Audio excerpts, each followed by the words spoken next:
You Good ready? to go. Excellent, cool. Hey everybody, I'm Michael Munson. It's good to see some familiar faces in the attendee list. I'm really happy to be here with everybody, and I'm happy that Carolyn can join us today and lead the show. By the end of this 6 months project, I'm going to be able to say your last name without hiccuping. So you're going to say it for us all, please. And I'm going to hear it, and we're going to all know it by the last name. The last of the session. So cool. Yeah. Good. Say it Yeah. many. You can say it many times too, right? So. Yeah. Don't be scared. Don't be scared. It's not that bad. So. Wesolowski. Wesolowski. Got it. Yeah. Cool. So a little bit about myself. My name's Carolyn Wesolowski. My day-to-day role, I work at the Medical College of Wisconsin in the Freighter Infectious Disease Clinic, and as part of the social work team, as well as support staff and social work for the Inclusion Health Clinic. My primary work is with HIV positive individuals. I've been doing this work probably 6 or 7 years at different organizations in the city. So more from the social support staff and social work aspect is where my expertise comes from. Cool. So. Thank you for doing the quickie intro, which is always really good for folks to know who you are and that framework. Let me can I do just a couple of housekeeping things so that we can make sure that everybody's on the same page and knows the same things. We want to always start with thanks to the funding for this project. So we're on a 6 month project with between Forge and Freighter at the Medical College of Wisconsin Inclusion Health Clinic, funded by, and I'll get this right by the end of our 6 months too, funded by the Advancing a Healthier Wisconsin Endowment at the Medical College of Wisconsin. So it's a really cool 6 months project that we've kind of hit the ground running, and we're really excited about the work that we've done so far and the work that we're going to continue to do for the next couple of months. We're recording, as I think probably everybody saw. I said I was going to start the recording so that we can have this as part of our archive, and so other folks can check it out if they would like to down the road. I think that everybody, I'm familiar with a lot of the folks that are on the call today, but just to do some reminders about how you can interact, can we practice the raise hand button? Can people find the raise hand button? And excellent, cool, way to go, folks. Perfect. How about finding the chat button? And why don't we type in our favorite technology source or favorite device? So it could be, something that you use or something that you connect to.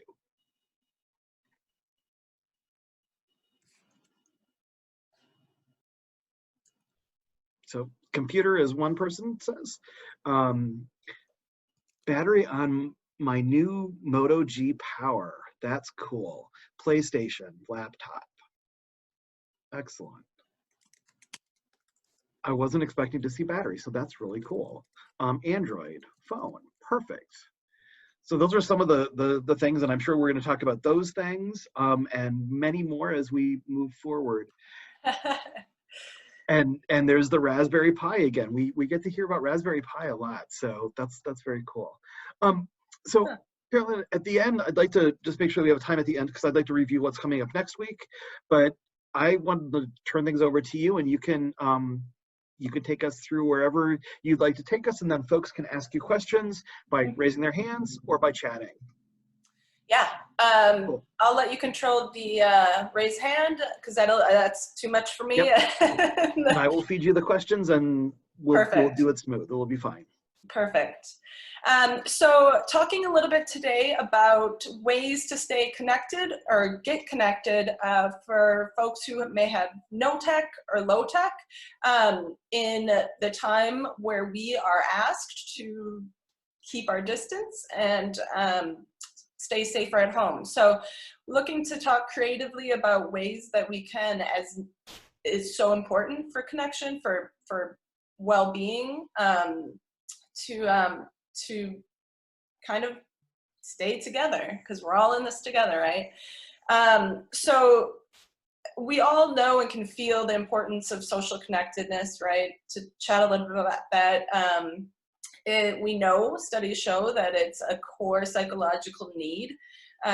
it lowers anxiety and depression. It increases general well-being and happiness. It has improved health outcomes, and has shown to, social connectedness has shown to improve and cause longer life expectancy. So how can we do that in this era, in these times, for what we can? So much is stressed on the internet, and staying connected via text or phone or social media. That's not always an option for everyone, and sometimes we forget about that. So hoping to lay out a plan and give some resources and go through all of that. So just a little bit of background. You know, I don't know if folks are familiar with the idea of the digital divide, where there is an increasing rift in folks who have access to technology and the internet and cell phones.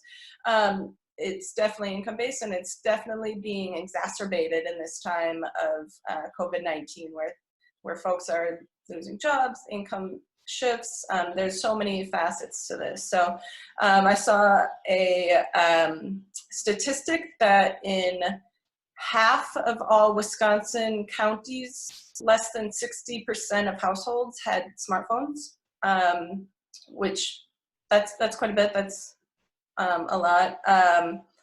And in households of less than 20,000 in income, less than half those houses had access to internet access at all. So folks are out there and they're unable to get connected in the ways that we expect and that just take for granted a lot of the time. So let's talk about ways that we can get connected without any technology. If we don't have a phone, if we don't have a computer, any webcam to do things like FaceTime or video chat, what are some ways we can get that need met, that connection? And I'm hoping that folks can share their experiences and things that they've maybe have learned in the weeks in past that have helped keep them afloat. But some ideas that I've had, basic letter writing or sending postcards. I know that requires access to postage, so that's a barrier. But I'm thinking, those of us who are on here do have some sort of device that are able to connect. So I really want to be sure that we're able to disperse this information to the folks that aren't able to be with us today, right? So that's really important. Thinking that if we are able or fortunate enough to have enough for a stamp, maybe send a couple to your friend who maybe can't access postage. Send them a couple envelopes and some paper. I have taken to, there's a little free library, or a couple of them around my neighborhood, and I've been putting books with notes, just personal little notes to whomever picks it up. And a lot of the reading that I've done says that social connectedness can be equally as good for the giver and the receiver. So I may not see that, whoever receives that, or feel the outcome of that, but it's a way that I'm still feeling that I'm getting connected to others. So it's a unique way, a unique thought. Leave it for a neighbor, either down the street in their mailbox, maybe make that first connection and see how that goes. If you feel safe doing so, of course. Everything around, I wouldn't necessarily suggest putting your address for a return, anything of that nature. That's not the point of it, but just kind of something as simple as, if, again, safety, feeling like you're okay sitting on your front stoop with a mask, of course, and saying hello to passerbys. Folks are out moving and walking and biking, and just a wave. Those minimal connections can really build up and kind of give us fill that void that I think a lot of us are feeling currently. So those are some ideas. In situations where, we have folks in our lives who don't have access to a phone or to a computer, we might want to offer our services, our technology and things to them. What's really important is maintaining proper guidelines and regulations around hand washing and like hygiene. Of course, we're doing that regularly. If we go to the grocery store, you're washing your hands when you get home anyways. But if you're going to share your personal items, if you're going to borrow your phone to a friend who doesn't have a phone, and we'll get down the road, you're going to help them apply to get their own phone, or maybe get some other resources. Make sure you're washing their hands, they're washing your hands, you're staying at a distance as much as possible, wearing face covering that you may have. Some recommendations from both the CDC that we're familiar with in terms of disinfecting devices. They do say that you can use gentle soaps on damp cloths, but be sure that, just giving a step-by-step here a little bit. Be careful not to oversaturate or get any moisture in any sort of openings or anything of that nature. Fairly common sense. Don't spray any disinfectants directly on any devices on your laptop or keyboard. Clorox wipes are recommended by Apple, in fact, or isopropyl alcohol wipes are of use as well. Make sure everything's dried. So kind of the things that are all recommended as they are, but to disinfect those things if you are sharing. I think it's a great idea that if you know someone in your life that doesn't have access to these things and you have the capacity to share and set that up, and maybe hopefully share these resources that we're about to go through to get them connected, I think that's a great idea.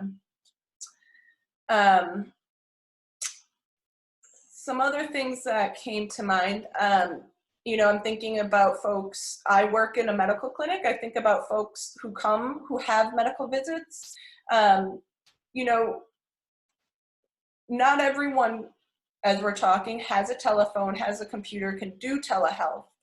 So doctors are seeing patients. We are fortunate enough in my clinic to have support staff. So part of what I want to talk about is the resources in getting connected, getting to that technology, but also how to stay connected without it. So this is where I'm seeing a bridge between the two, is that if we can leverage certain situations like a medical visit, if there is support staff that will allow us to use the telephone to call, to apply for what we'll talk about, the Lifeline program, to access low or free telephones and cell service. If that's an option for you, it's just one idea. If you feel comfortable doing so, if there's resources I know that we are suffocatingly restricted, right? The libraries are closed. All of the backbones that we rely on. We can't go to the local social service agency. We can't do these things. So we really are trying to think creatively about how we can provide support and access these things. And I think I can't stress enough that we have to help each other as much as possible. So I'll say that many times over. So what you can do is great in keeping yourself safe, but also, of course, keeping others safe. So I want to take a pause there if there's anything that maybe anyone has anything to share, any response, feedback about anything, any ideas that others might have, because everyone's living in very unique situations. Some might be rural, so you're not going to see folks walking on the other side of the street to say hey to. Everyone's different, so. So just a reminder again to folks that you can raise your hand and we can unmute you, or you can type in the chat box and either share or ask. Either way works really well.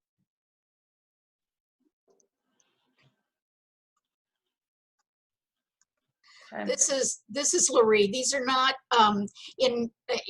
these are similar. Carolyn, you said reaching out sometimes is almost as good as actually making the contact. Mm-hmm. And two things we've done with our house is I put Christmas lights in the front window just to be a little bit festive. And we've put a teddy bear in the front window because I know in some places when the kids are walking through neighborhoods, they're looking for teddy bears in windows. So that's just a sense of, passive sense of connecting. Right. I love it. Yeah, there's, I've seen myself in windows, people are families or whomever you don't necessarily know are putting charts in the window or Milwaukee flags. I'm based in Milwaukee here, their own renditions and things. And so it in my experience, a passive connection as well. And that's great. Those are great ideas. And I love it. Yeah. Rainbows in windows too. Absolutely. So thank you for that. And if more pop up, please do share throughout the talk. So with that, shifting to how to get technically connected to tech. There's resources out there that can provide access to internet, low-cost internet, free internet, again, access to devices, and we'll go over all of that. I think there's already posted a tech resource document either on the web already, perhaps on Facebook. I'm not sure where it's all been sent, but it's accessible. We'll, I'm sure, go back over where we can get to that. Yeah. And this is the piece that if you have the ability to share with those in your life that won't be able to see it online, won't be able to get it through Facebook or the website, if you can print it, if you can, if you're going to share your phone, take a screenshot of it and hand write it in that letter to them and connect with them that way with those stamps and envelopes in that letter, whatever you got to do. One kind of hub that I found of information or resource is the Public Service Commission of Wisconsin. Of course, it's a body, it's a agency that provides, they've got a hotline that is open from 8 a.m. to 4:30 p.m. Monday through Friday that you can call and talk to a live person. You give them your zip code and address, and they will provide to you resources, both what sort of discounts are happening right now. A lot of service providers, internet and telephone, they're often bundled, are offering COVID-19 offers, discounts. And we'll go through some of those, but you can talk to a live person and go through all the specific information, what options they might be. They can give you the telephone numbers if you're able to call them.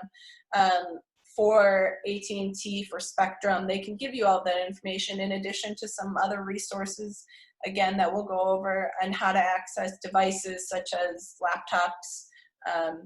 So the Public Service Commission both has a website and a hotline that is provided in that handout.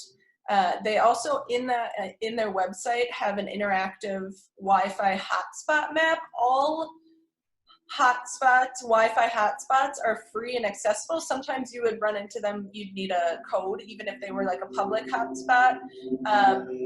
They're all mandated by the federal government that service providers all Wi-Fi hotspots are now free and accessible. So there's a map that you can locate them. Offhand, I know that libraries, and of course you could use it internally. I've seen folks standing outside of the libraries, even though they're now closed, because there's reach for the Wi-Fi. So that's just one thing offhand. Parks, like in Milwaukee, at least, Pierre Marquette Park is one that I know of that's always free. Again, this would require travel, but keeping in mind to share this information. I think it's really great to be able to talk to someone and give them you know, your needs, and then they can lay out your options for you. So I think that that's a really great resource, the PSC, Public Service Commission. So that's one, it's a hub.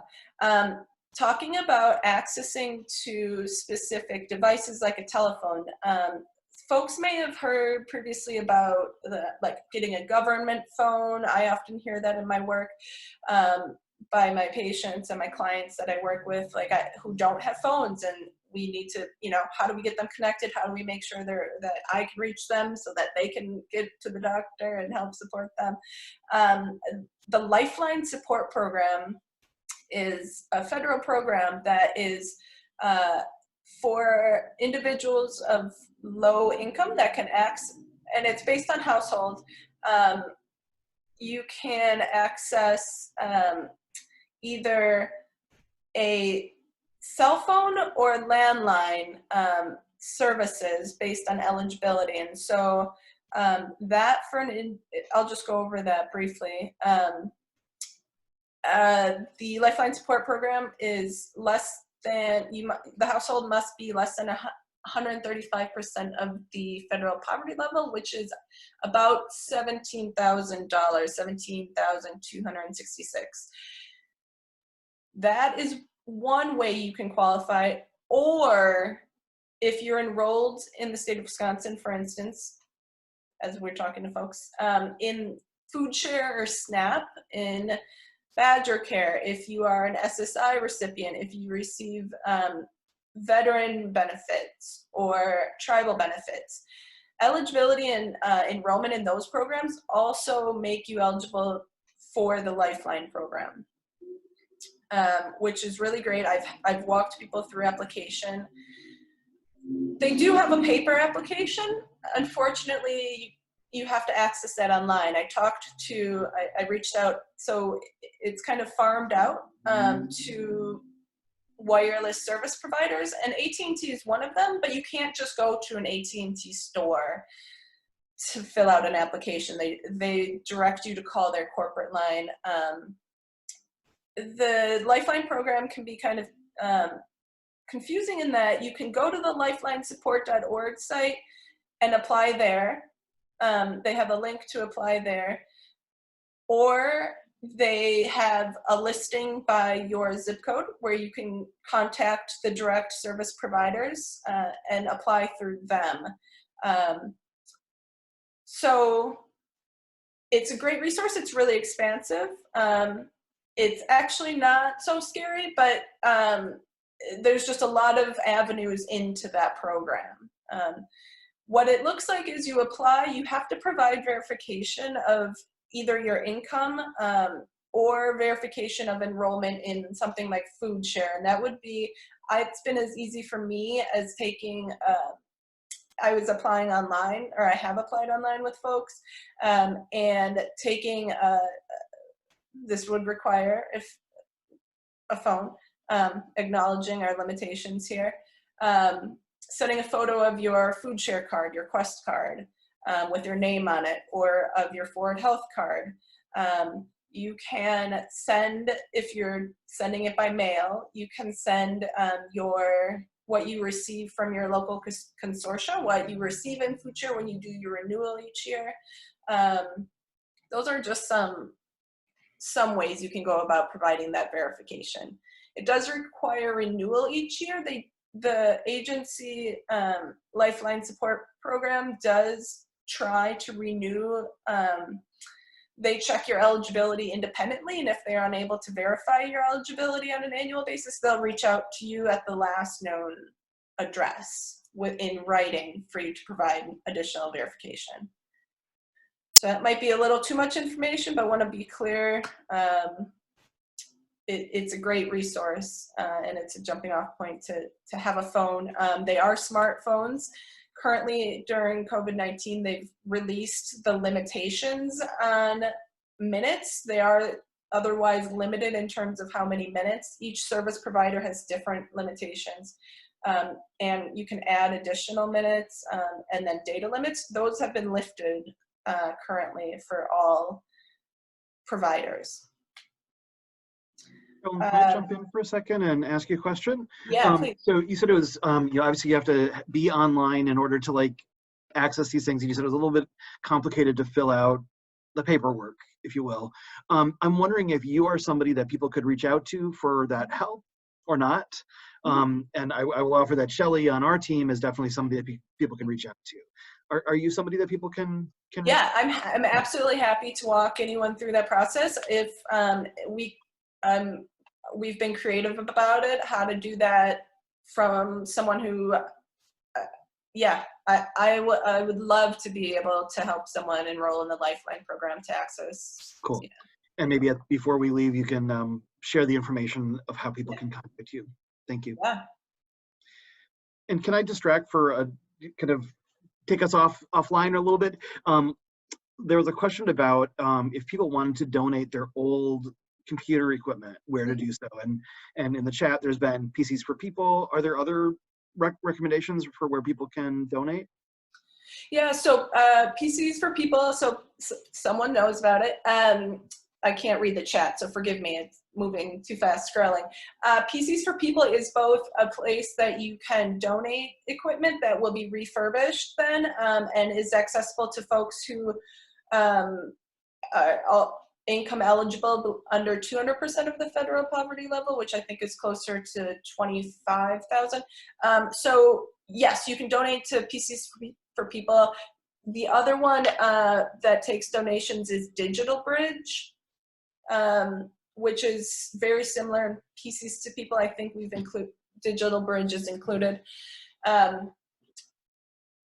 Similar eligibility where you would have to provide verification, but in donating those things, they can be redispersed to folks in need, So some other ideas that I think take donations of such equipment, I think Independence First does. That's off the top of my head.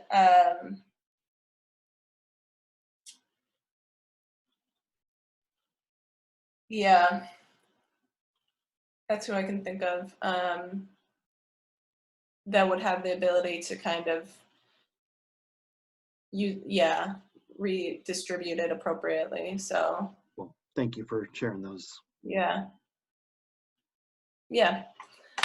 So just to close the loop on that, so PCs for People and Digital Bridge both are access to laptops or desktops.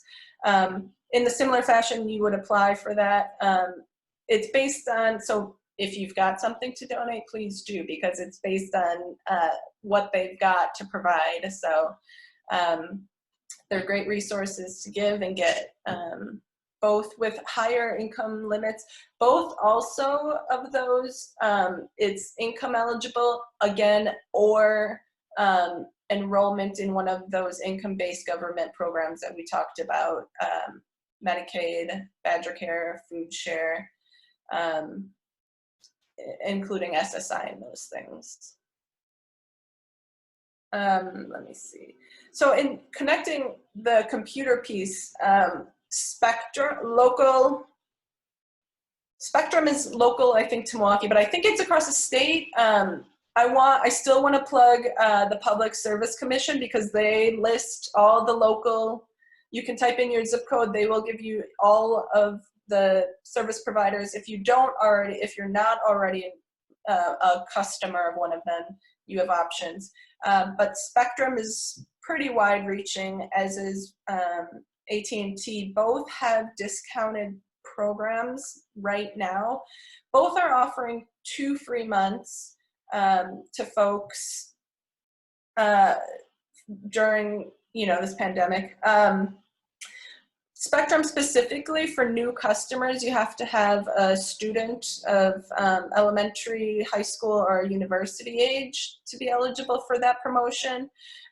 They've waived installation fees. That's been the case I'm seeing with a lot of service providers. AT&T also has that. They don't have, I didn't see, Shelley's on, maybe you can confirm or disprove, there is not that student requirement for AT&T. They've extended their enrollment or application for it. Yeah, AT&T's program has been extended, I think, until about the end of May. Yeah, that I know. But I don't think that in all of this, I lost whether or not they require you to have a student in the house, and I don't think that you do.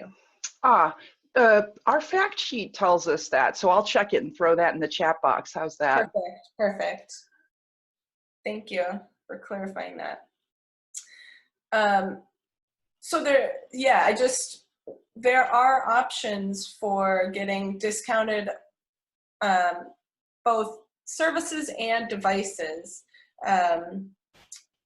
In terms of speaking of school age and students, there's a foundation, onitfoundation.org, that provides free computers to families with children who receive reduced or free lunch programming. What that requires is a letter of request from either the guardian or the parent of that child.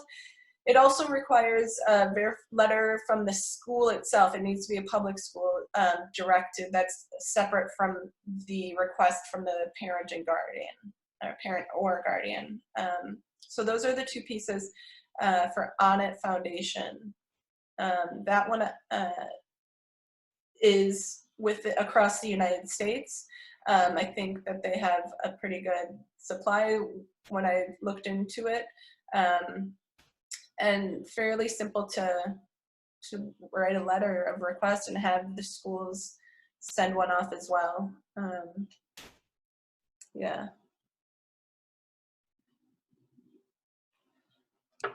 Forgive me, glare on my computer. And Carolyn, I don't want to disrupt your flow, but I have a couple of questions that might be useful at this point, or do you want to keep on going and I'll hold them until the end? Hit me. Okay. So what if somebody has right now, they've got some tech, but not a lot of tech.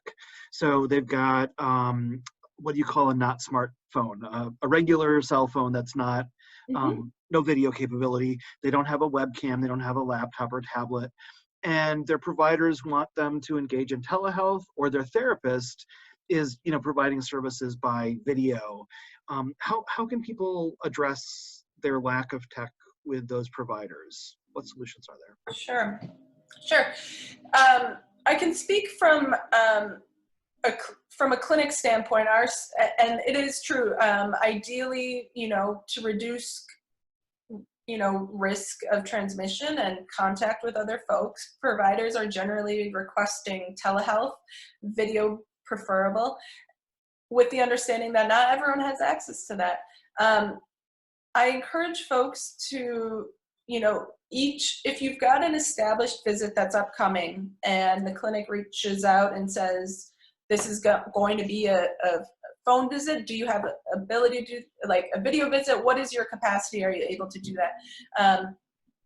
I encourage folks, even if you have a phone that works, if it's a flip phone, whatever, if you feel strong and you feel a need, providers want to see their patients. They'd love to see them as long as everyone's maintaining the appropriate steps. In my conversations with physicians, this is unprecedented times, and so they feel for patients who don't, everyone's isolated, they're missing that. So I encourage folks to say, I'd rather come in and I'd like to be seen in person. I'm more comfortable with that. My phone isn't necessarily reliable, and for folks who may have limited minutes or connectivity in any capacity, in my experience, physicians would love to be, prefer that. That's their practice, why they get into it. So I encourage you to make your interests and needs known to the best of your comfort level. And again, as I was talking earlier, see how you can capitalize on that, on those clinic resources, if that's something that's available to you. Yeah. Great. So people could advocate either for an in-person visit if they felt that was best for them and that was best for their connection and their health, or they could advocate for just a phone without video. Is that correct? Those are two of the Correct. options, or applying for these other methods so that they can connect by video. Correct. Cool. In my experience, each clinic, so each specialty clinic, and this is just maybe too much or useless information, but each clinic is operating differently. Of course, like the physical therapy clinic is operating differently than the primary care clinic, right? And so having that understanding that,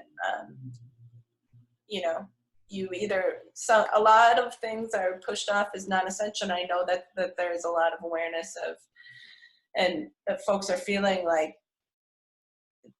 things are essential, and I need to be seen, and this is very important. And so I think there's a lot more emotion around moving a visit from in-person to telephone as well. And so definitely you can advocate, and staff should be informed about how to manage those requests. Yeah.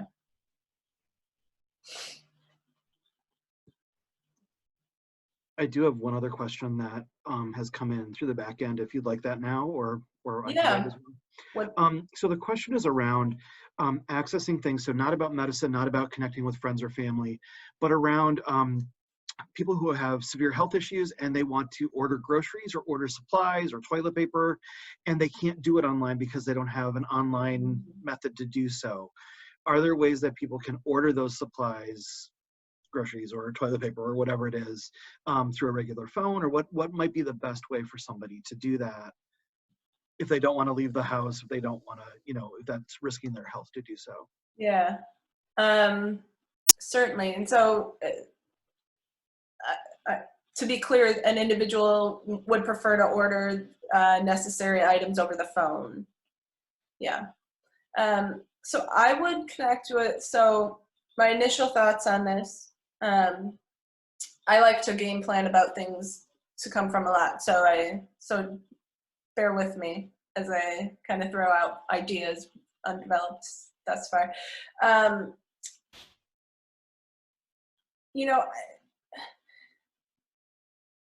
I'm thinking about, like, in my life, like folks who have health concerns and can't get to the grocery store or don't want to for health reasons, and how they're getting those things either brought to them. There's been family members that come, but there's risk with that too, right? They can send their list to their daughter or their neighbor to bring those things, but that also creates potential contact. We have to think about levels of risk, and if you're ordering from something over the phone, like a service like Peapod, or directly from, my understanding, you can call the grocery store directly and they'll take orders, places like Kroger. I don't know about like Whole Foods or anything like that, but how do you, the level of risk, someone you might know might take better than, the grocery store individual or the driver, right? Those are my initial thoughts on it. If you have access to order those things. Yeah, that's a really good question. Those are good answers too. I mean, it's, I didn't know if people could order by just phone or if they had to have, an app or something to order online. But using friends or family, if people do have friends or family that are they're friendly with and they're able to, that's a good idea as well, to kind of circumvent the whole technology piece of it.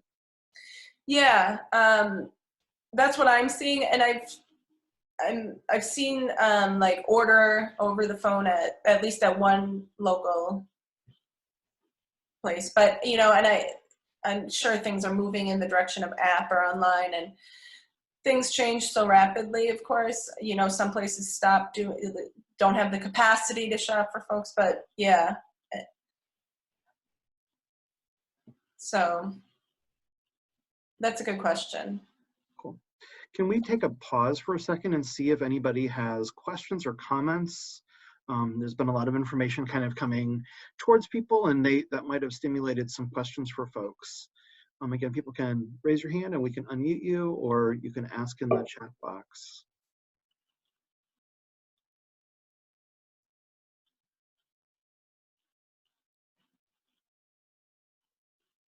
And this could just be a nice pause and, you know, cool. Oh, there's a hand. Let's do the hand. Go ahead, Trey.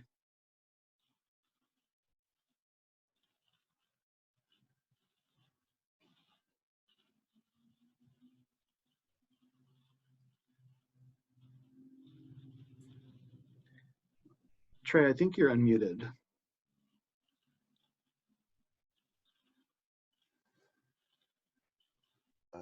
There we go. Hi. Got it. Trayvion's wife.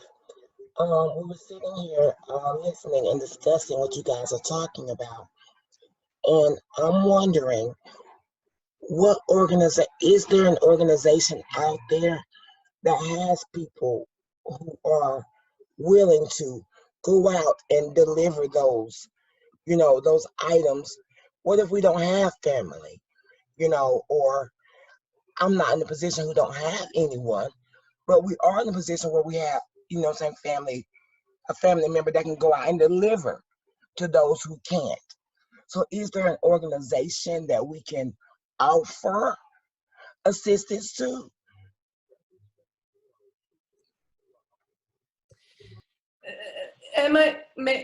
Can I just clarify, you're saying that you or someone you know can provide assistance, and so you're looking for opportunities to join, or organizations where you can give that time and that capacity to, is that correct?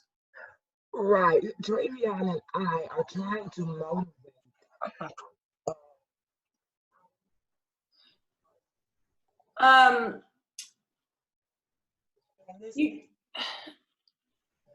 You know, honestly, not.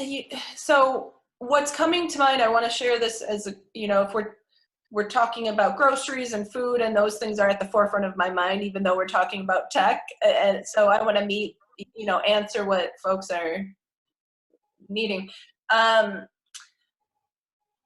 I don't have any agencies offhand that are kind of taking volunteers right now. We are. Yeah, well, sure. Yeah, no, please. We are for mutual aid. So, you know, we'd be happy to connect you with folks that are in need of, you know, groceries being brought to them or things like that. So we've had more volunteers than we have had people in need, but we are ready to take on volunteers. So feel free to contact. I will stick it in the chat where people can reach us. Oh, awesome. Look at that. Yeah, look at that. And that's what we. Actually, I think Lorie's going to find the link and stick it in the chat box. So. Okay. I didn't catch was there something else that was said?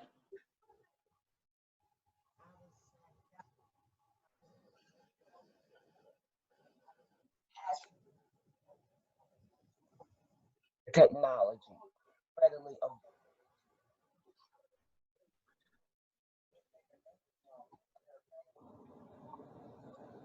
A little bit hard to hear if you're talking.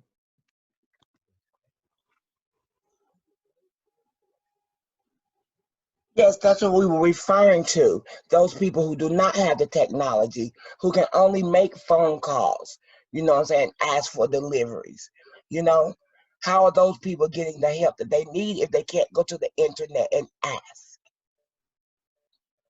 And I was saying that I have someone that may be you know, that we could volunteer their services, you know, to help those who don't have computers or, you know, the things that we're discussing. Mhm. So yeah, Michael, I think they're looking, Michael was saying that Forge is taking volunteers to provide those services to folks who don't have someone to come to them. They might have a phone, can reach out to Forge. And that's where, you know, I want to make another plug for us dispersing information to our networks about how to access internet services, and not just internet services, about how to, like, if you know someone who's kind of homebound for whatever purpose and they need food, I think Forge is a great hub for those resources and can direct you. Shelley's an advocate that can provide lists of resources as a specific name, is my understanding. Yeah. I think you're right, Carolyn, that I think a lot of times when people want to help and they don't have access, or the people that need help don't have access, some of the ways that it happens is, you know, I mean, are there, you know, church phone trees, or are there ways that you can check in on your neighbor, like you were saying, like put a note in their mailbox and say, you know, hey, do you need me to go to this grocery store for you? Because I can. If you want me to, put a note in my mailbox, and I'll help you out. So I think that, you know, we might need to revert or resort or whatever it is to those kinds of methods if we know that our friends or our neighbors or our family members might not be able to you know, get those things that they need. So, you know, it might be a matter of paying more attention to who we know in our lives that might need additional help, and kind of do that snowball effect. And if they know other people, we can, you know, offer to help them as well. But I mean, that's just off the top of my head as well. So Yeah. are there other questions that folks have for Carolyn?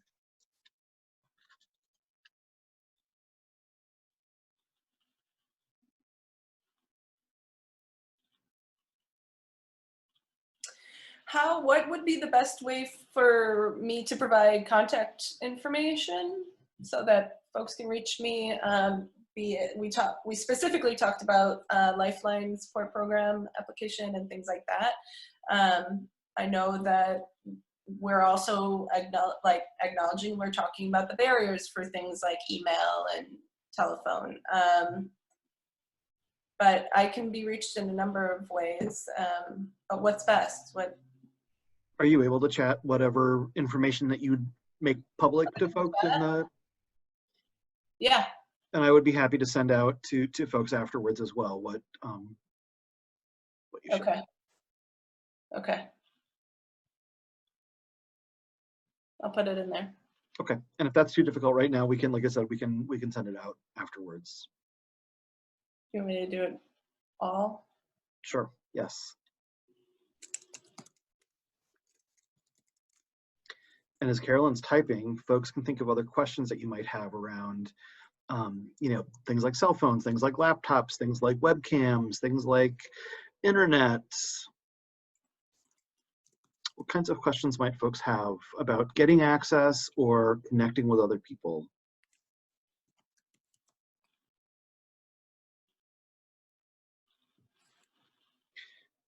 And I'm seeing that Shelley's also putting a couple of other mutual aids in the chat box, which is great too. Excellent. So Carolyn, I see you put your phone number and your email, so that's perfect. People can text you if they have the ability to text as well. Yep. Great. Yeah, sometimes, you know, I find sometimes people are just more comfortable if they have that capacity as well. So I'm open to that. I know it's an additional barrier sometimes, but in whatever way I can make myself accessible. Perfect, thank you. Do you have more that you'd like to share, or? We've covered what I've prepared. Okay, cool. I'm wondering if, not to put anybody on the spot, but if Shelley has heard of any challenges that folks are having, just to kind of bring up some of those discussion points. And I see that Heather is mentioning that Raspberry Pi could be an option for those who have some computer-related skills.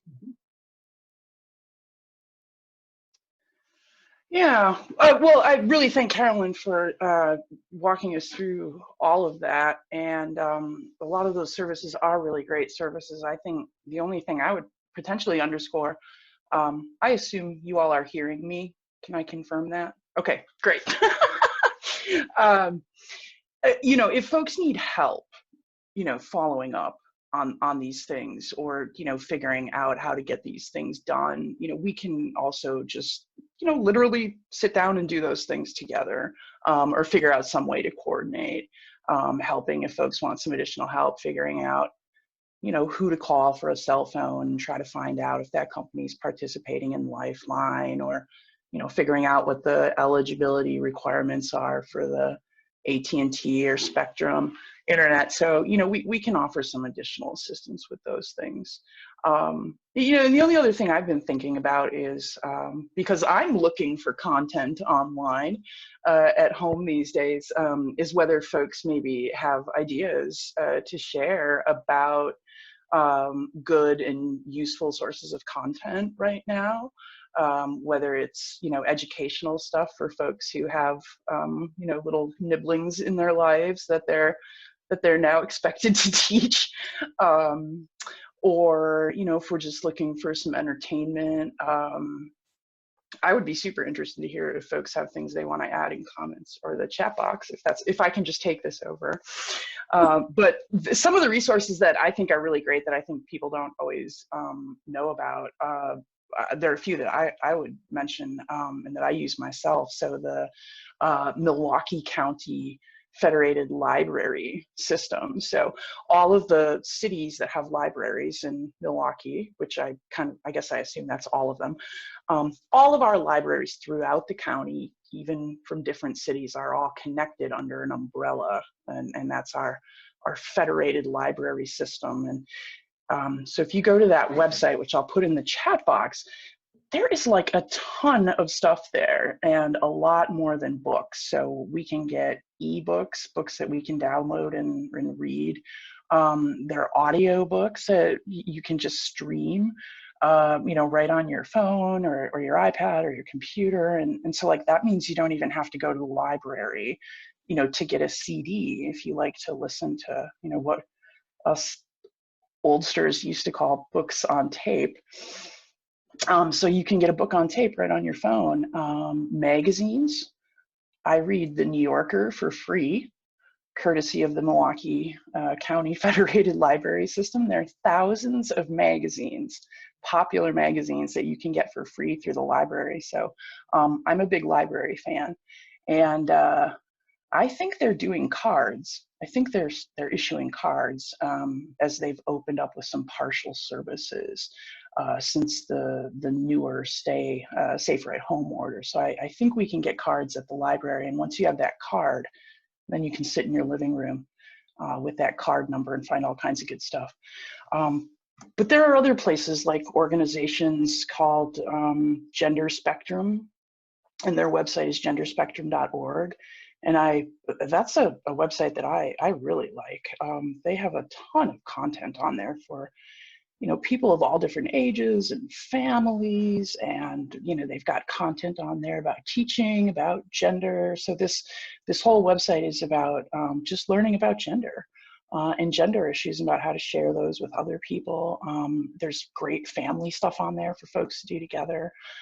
Boys and Girls Club of Greater Milwaukee has got all kinds of educational and entertainment content on there. And I think, you know, just getting online and Googling free online fill in the blank, you'll find resources including, you know, movie channels and things like that, that, you know, if you do have Chromecast or a Roku or something like that you stream video content on, you can probably get some free content. So that might be our 201 video yeah, that has sure.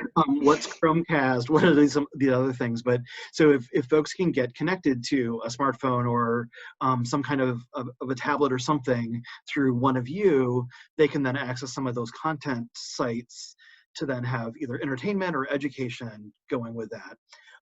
I did see that there was one question that came in that I'd like to just pose, and then we can wrap up for the day. So the question is, can you talk about how the Inclusion Clinic is dealing with visits right now? Mostly telehealth, and that's a question. Yeah, so so the Inclusion Health Clinic is dealing with visits that's not mostly or other, it's based patient needs. So each physician is reviewing where they're at with the patient, what the where they're at, what is needed, what the point of the visit was. Can it be done in telehealth? Can it be done in video? That is recommended by the powers that be to maintain social distancing. Again, if you feel, if you have an appointment, physicians are happy to see you, and they often are bringing folks in if it's medically necessary or medically required. If they need, if there's, so certainly you are, as a patient rights, or you're entitled to be seen in person if that's your choice. Beyond the restrictions or regulations around technology, you may have everything you need at home. You could project your video with your provider on a big screen, but you have the right, and the Inclusion Clinic will absolutely see you in person if that's your choice. I say that with confidence. So it's a case-by-case basis, certainly. That's excellent. I know that it's a couple minutes before the hour, and so we should probably wrap up. Do you have anything that you want to close with? And then I'll wrap us up and let folks know of a couple of things that are coming up, and we can all head on to our beautiful sunny day. Yeah. No, I appreciate everyone sharing their resources and participating, and it was great to be involved with everyone. And so thank you, Michael. Thank you, Shelley. Thank you, Jill. And thanks to all those who had questions. And I can't really see who's all, it moves too quickly for me, but it's great to chat. But please do contact me with any additional questions and or need for assistance. Great, thank you, and thank you for spending part of your Saturday afternoon with all of us, sharing your knowledge and skills. And I am hoping that people will reach out to you if they need to or want to, and because clearly you have these things in your backpack and you're ready to pull them out. So way cool. I wanted to remind folks of what's coming up this next week. We've got a pretty standard schedule now, so we've got 2 Ask events each week. So one is on this time slot, so Saturdays at 1, and the other ones are at 6 o'clock on Tuesdays. So the Tuesday one this coming week is going to be what is telemedicine. So we just talked about telemedicine a little bit. How does it work? What is my chart? How do I get connected with my provider in those kind of remote ways? So that's going to be with Ann Brooks, who's a nurse at Fredericton Medical College. And then the Ask on Saturday next week is going to be Shelley, who's going to talk about accessing food and other basic needs around, getting access to food and basic nutrition. Our connects this week are really kind of fun. So the Wednesday connect, we're going to have Jack O'Grady from Maya Ophelia's come and talk about how to do vegan cooking. So I think he's going to do actually cook and stuff and make it be fun. So that's 4 o'clock on Wednesday. 6 o'clock on Thursday is a connect chat support, where we're going to talk about sleep and tiredness, which a lot of us are tired and sleepy or having some difficulties with that. And then on Friday is going to be another game day. So people have really enjoyed the game days. They're fun, they're relaxed. You can just kind of kick back and hang with some people. So that is our schedule for the week. You can keep up to date with things on either Forge's Facebook page, Forge's website. I think the Inclusion Clinic is now going to link to it. I think it might be done already, which is, yeah. And cool. I think on their website, I can't confirm on the website, but we'll all go and check if we have the tech to do so. Right. So that's really great. And I just wanted to remind folks too that if you're here, you obviously have some level of tech. If you have a printer, if you can share information with others that may not have your level of technology, that would be really great, because, like you said in the very beginning, Carolyn, we need to connect with each other in some way. So let's figure out how we can do that best. We'd also like to connect with you by hearing your feedback. So when we close out today, there's a quick survey, and we'd love to hear what you have to say, and it'll affect how we move forward with some of our programming. So we'd really appreciate that. So thank you, Carolyn. Thank you for being here and sharing your smarts. And thank you everybody who's attending as well. So have a great Saturday and weekend.